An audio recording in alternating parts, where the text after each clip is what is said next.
Chapitre 5, l'élément régulier. En définition, on a un ensemble d'une loi interne. Un élément est dérégulier ou simplifiable, si seulement si.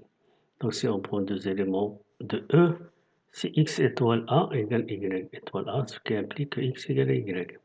Et si A étoile x égale A étoile y, implique x égale y.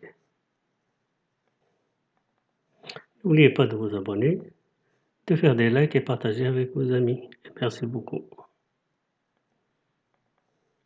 Proposition. Soit E un nombre muni d'une loi interne. Donc, elle est associative et possédant un élément neutre E. Tout élément A symétrisable de E est régulier. Démonstration. On a un élément qui appartient à E, son symétrique c'est A'. On a x étoile A est égal y étoile A. Donc ici on va introduire A'. Donc la loi elle est associative, donc on a x étoile A étoile A' qui est égal à E, y étoile A étoile A' ici est égal à E, donc x étoile E est égal à y étoile E, ce qui implique x égale à y. Remarque, tout élément régulier n'est pas symétrisable. Exemple, dans R et C, tout élément est régulier pour l'addition. Le nombre 0 n'est pas régulier pour la multiplication dans R.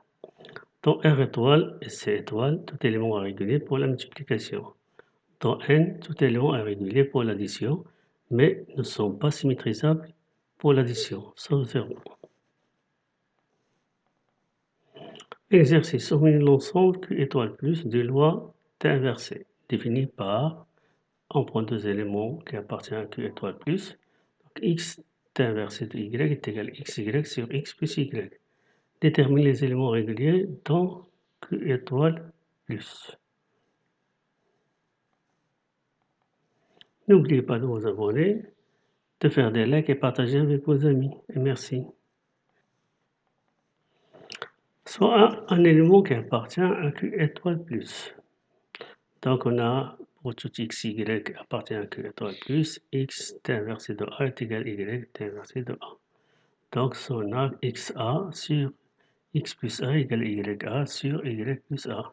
Ça donne xa multiplié par y plus A est égal à ya multiplié par x plus A.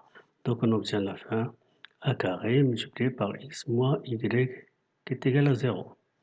Donc ceci a égale à 0, a carré égale à 0, ou x moins y égale à 0.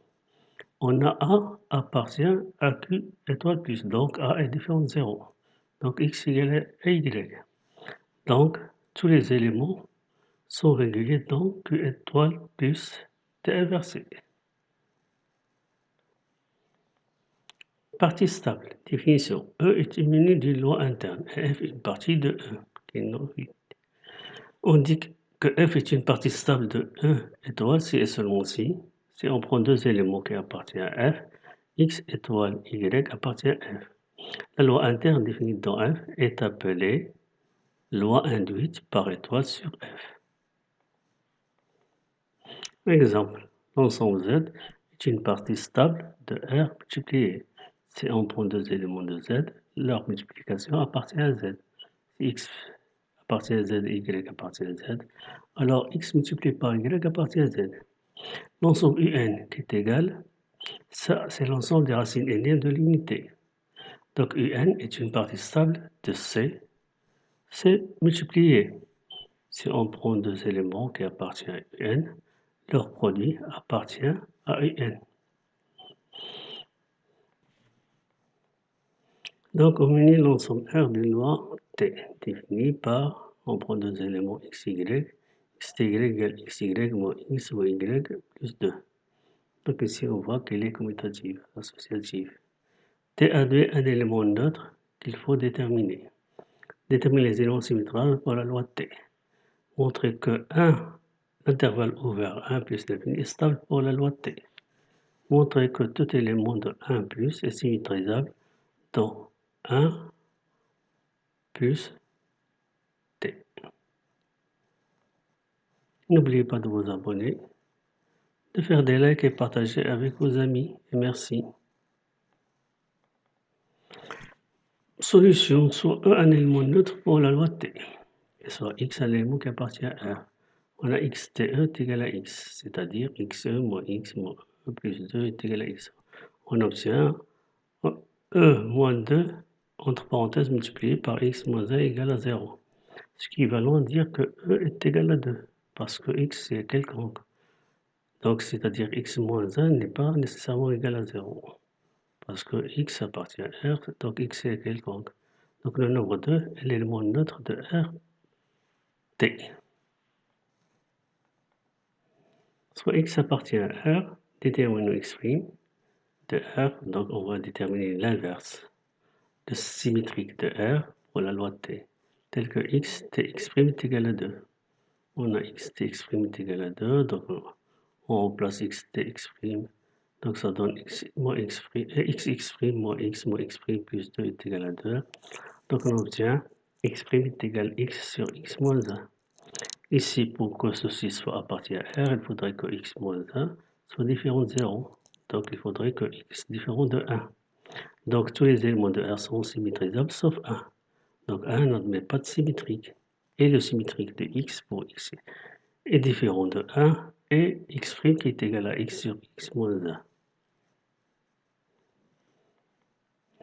Donc soit X, Y appartient à l'intervalle ouvert 1 plus l'infini, tel que X, Ty est égal à xy moins 1 moins, moins x moins y plus 2.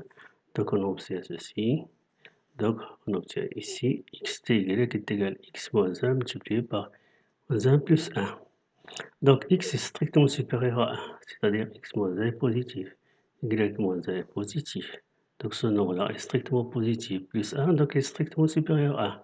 Donc ça veut dire que xty appartient à l'intervalle ouvert 1 plus l'infini. Donc l'ensemble 1 plus l'infini, l'intervalle ouvert 1 plus l'infini, est stable pour la loi de T. Donc soit x appartient à 1 plus l'infini. On sait que le symétrique de x pour la loi de T est x' est égal à x sur x moins 1. Donc on va montrer que d'abord que x sur x moins 1 appartient à 1 plus l'infini si x appartient à 1 plus l'infini. Donc on va montrer que x sur x moins 1 est strictement supérieur à 1. Donc on a x sur x moins 1 est égal à 1 sur x moins 1. Ce nombre-là, x est supérieur à 1, donc ce nombre-là est positif, tout est positif. Donc x sur x moins 1 est strictement supérieur à 1. Donc x sur x moins 1 appartient à l'intervalle ouvert 1 plus l'infini. Donc tout élément de 1 plus l'infini est symétrisable dans 1 plus l'infini t.